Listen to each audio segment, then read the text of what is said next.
Hey guys, Max92, and welcome back to another tryout. Today's tryout is basically my Halloween special, since it's the last tryout before Halloween, so I'm a bit dressed up here. I'm wearing like a, zombie survivor getup because, we're playing zombie games. But also I did a costume similar to this last year. I don't remember if it was for a video, but that was a thing that I did, so I figure I may as well do an updated, alternate version of that costume for this video, for this year. So we'll get into the video now that I've explained that a little bit. Today, well, for this episode, I am discussing Back 4 Blood, Left 4 Dead, and Left 4 Dead 2. Now I'm going to start with Back 4 Blood, mostly because I played Back 4 Blood first to try and give it like the fairest shake, because I want to give like the most controversial one, the more blank playthrough. I have technically played Left 4 Dead 2. It was a long time ago. I didn't own the game. It was something I played at friends' houses, so like it's been a long time that I may as well have been playing it again. But it's also something that, like, because I watch source filmmaker stuff and Gmod stuff, and I played a lot of Gmod, I'm sort of already knowledgeable about the characters and all of that sort of stuff. So I wanted to give Back 4 Blood like the fairest shake I could give it in this situation, because I already have a bias coming into it by playing it first before I played the other two, just to be like, okay, this one, how does this stand up on its own more, rather than immediately comparing it to the others, despite what they did with their marketing. Now, this game I got in a bundle. If I ever figure out which bundle it is, I'll put a thing on screen so you can see what bundle I got it in. Starting out, Back 4 Blood didn't have the greatest start to the situation. I launched the game, and it was immediately like, game has to update, close the game. It's like, the game should be updated. There wasn't like an update on Steam or anything. The game was updated. It was just like, there was an update, so you need to restart. And it's like, cool, that's kind of dumb. And then, after I did that, there's a lot of explainer videos. Basically, it's like, this is this, and this is what it does. And it's like that for like each menu, and that's fine. It's not like a problem. It's just sort of like, okay, I don't get to play the game really yet. Just gotta watch these videos first. I mean, I can probably skip them, but it's sort of like, it's good practice to not skip your tutorials, So I didn't skip the tutorials on them. But there isn't like a menu. I mean, there's a menu that you can open, but after you get past this sort of like play online, play offline menu, it just jumps you into this like camp. And I personally don't particularly like this thing. Like, there are different games that do this sort of thing, but I like having like a main menu, and then I can pick what I want to do. And if I want to sit in this camp, I can sit in this camp. It doesn't feel especially useful to me in the way that I play a game like this. So it's like, okay, I'm in this camp. So I explored around, checked some stuff out, and eventually figured out, okay, this is where I start playing the game for actual. And so I did that. And the gameplay was largely what I was expecting. I think, looking back on it from after playing Left 4 Dead 1 and 2, the level design is more linear than those games. Those games have very sort of open layouts that you can sort of sandbox through, that sort of, you're going to the same place, but there are multiple paths to get there, where I didn't get that same sense in Back 4 Blood, where there are, you're going from here to here, but there's multiple paths. I didn't really feel that with Back 4 Blood. One of the weird things that I noticed was there's some like lag, and I guess there's probably just my connection to the server. I assume this game isn't peer-to-peer, but it's like I created this lobby. I don't know why I'm getting such weird lag here. And then additionally to that basing off that same thing, I created this lobby. I kept getting dragged into these DLC dungeon things that you can find in the regular campaigns that should have been disabled in the lobby that I created, and I shouldn't have access to because I don't own any of this DLC. But I was apparently playing with people who did have the DLC, and so I got dragged into those dungeons twice. And that led to some problems with me understanding really the story. I don't know what I missed, but like, so I got the first cutscene. It's like, okay, got a 4 set of characters, you know, it's a Left 4 Dead thing. But then we didn't pick those characters, so we start the level and only one of those characters is there. So we're already like having some ludonarrative dissonance, because the characters that were in the cutscene, meaning the characters that would be in the situation that we're starting from, aren't the characters that we're playing as. So there's that issue, which isn't always an issue for some people, but it does make the story feel less there. You know, it just takes you out of the story a little bit. And then, like I mentioned, I got pulled into these dungeon things, which skip portions of levels. So you finish those dungeons and it takes you to the next part of the level. So I don't know if I missed cutscenes. I don't know what I missed in terms of the progress that you go through these levels at, because at least in the previous games, you'd sort of go to a safe room, that portion of the level would end, and then you'd start in that safe room to do the next section of the level. And that seems to be the case in Back 4 Blood, because I saw that happen in parts of what I played, but then other parts of what I played, we went into this ridden hive, I think is what they're called, and we did that, and then suddenly leaving that, now we're in the next part of the level, and I don't see the connective tissue of how we've progressed through this part. So it makes the story just kind of fall apart as a player a little bit, so you're less like invested in what's going on. And then I end off this section and I get this cutscene where it's like introducing most of the characters I just played that section with.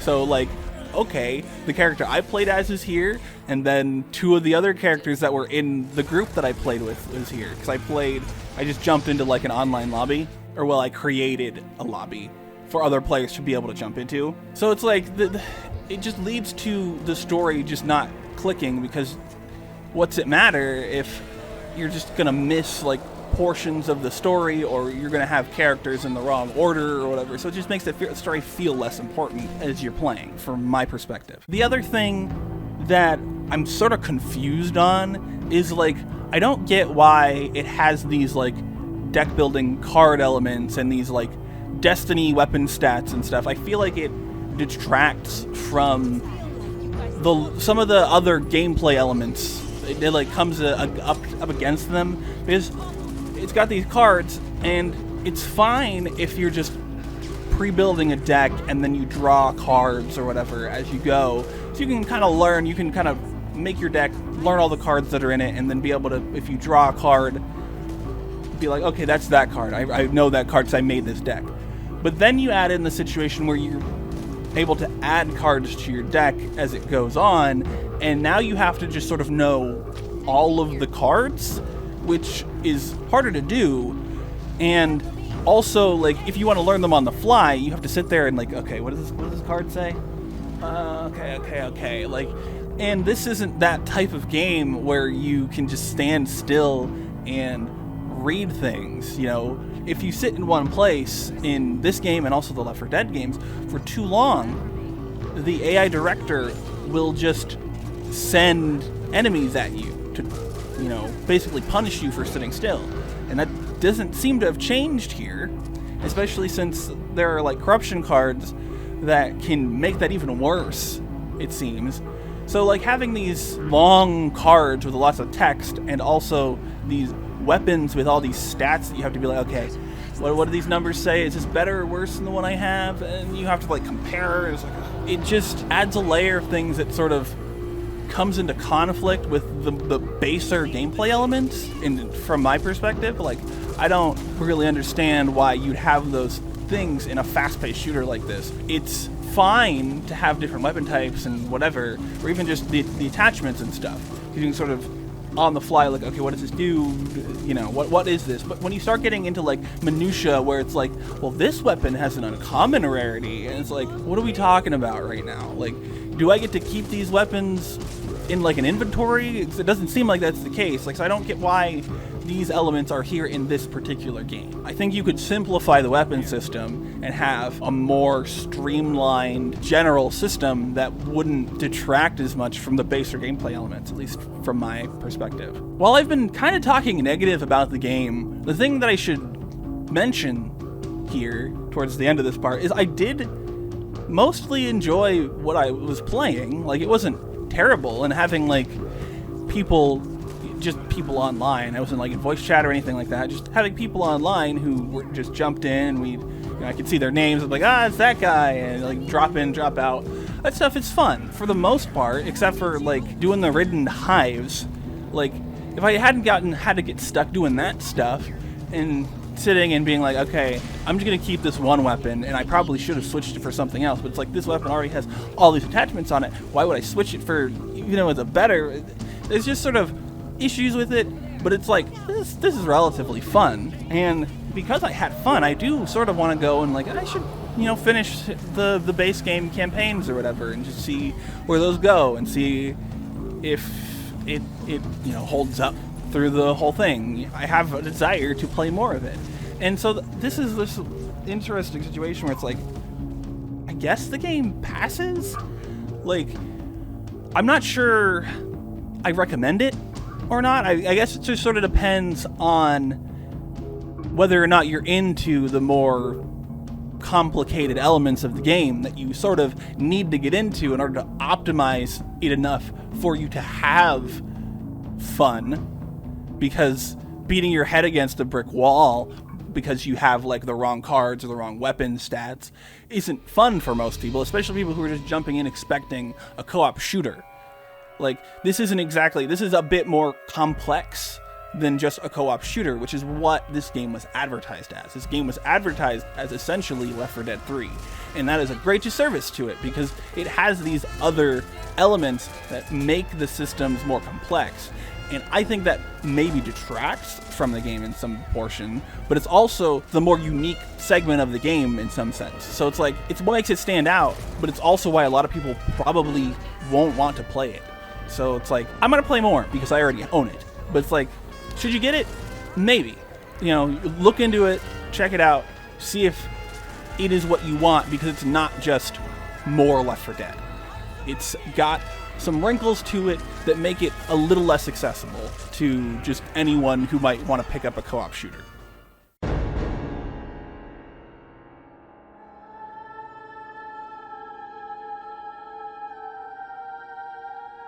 Which brings me to Left 4 Dead, the first game. Man, nothing in Source Engine has really aged that poorly.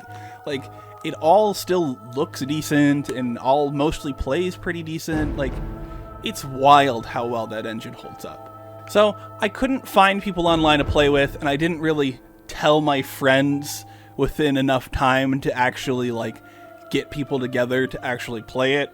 I tried, but it just sort of fell through because people were busy. People had other plans, and they weren't able to fit me into those plans, which is understandable. So, I just played single player for Left 4 Dead, just because there wasn't really as many people online. One of the first things I noticed about the first Left 4 Dead is how it used light and sound in combination is top tier, like really good. The musical cues that all of the special infected have, the way that light basically leads you where you need to go, and that sort of stuff, like top tier, like some of the best that there is to offer, really. I talk about this sometime where some games don't do very well leading the player. This is not the case here. Like, despite having an more open level design, I didn't really get lost because I could just be like, okay, where is their light?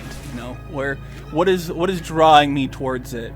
And I could just be like, okay, that's the place I need to go, because the level design led me through it, and I didn't really have to think that hard about it. It's just sort of, okay, this is where I need to go, this is where I need to go. It's just pretty intuitive when you do this sort of light leading properly. One of the sound design elements that I don't think ages well is the gun noises. They're all very loud.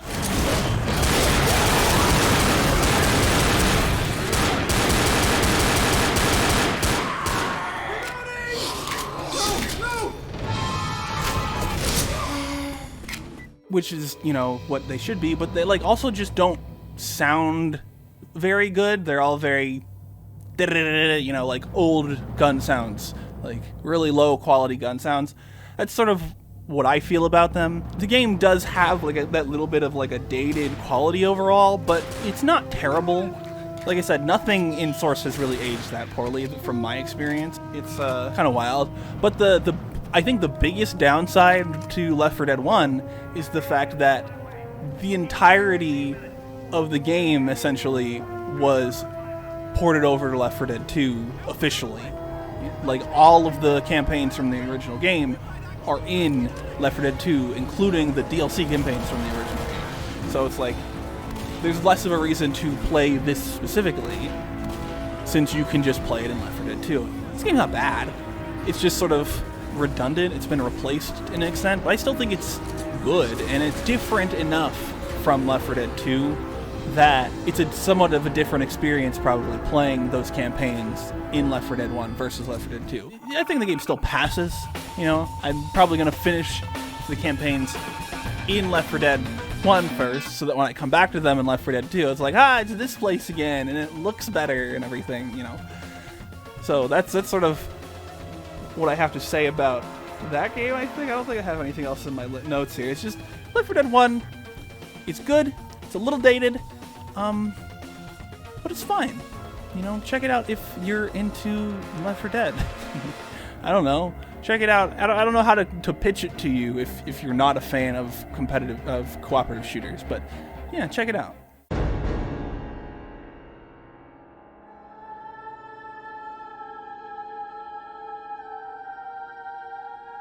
And last but certainly not least, Left 4 Dead 2. Like I mentioned, I have played this. It's just been a very long time, and I figured I might as well throw it in here. I haven't played the other two games. I've just played this one, so I might as well throw it in here and talk about it as well. I played it back on the 360 years and years ago. I didn't own it. I went to look. I don't own a copy of it right now either for 360, so I don't have it to play on the 360, so I played it on PC like everything else. I had quite an adventure, though, trying to get to play this on Steam. The first issue I ran into was it was just crashing on the loading screen for the first level. And I tried a couple different times, didn't work. I tried verifying the game files, didn't work twice, and so, okay, I'll just reinstall it. Maybe it's an issue that verifying game files won't fix for some reason. So I reinstalled it, and it worked finally. Like, cool, I got it. Don't know why it was freezing on the loading screens before, but it must have just been missing some files or something, but it's working now.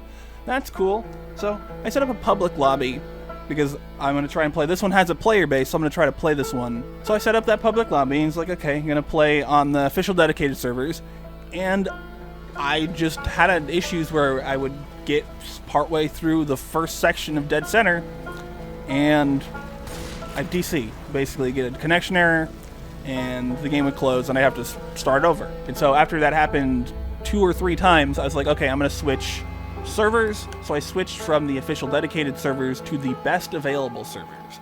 That was a less than correct choice, because these best available servers were running some sort of weird, like, challenge remix version of the level.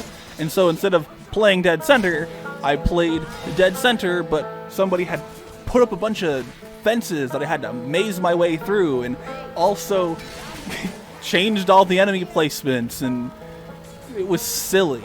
It was really silly. Me and the people that were dropping in and out of my game, we did make it to the last part of Dead Center, where we had to gas up a car, but I don't know if nobody was taking the gas cans, but I would just go up and grab some gas cans and toss them down to people, and we only got like 6 gas cans in, and we all just died, and I was like, I don't want to start over, and neither did anyone else because everyone just left.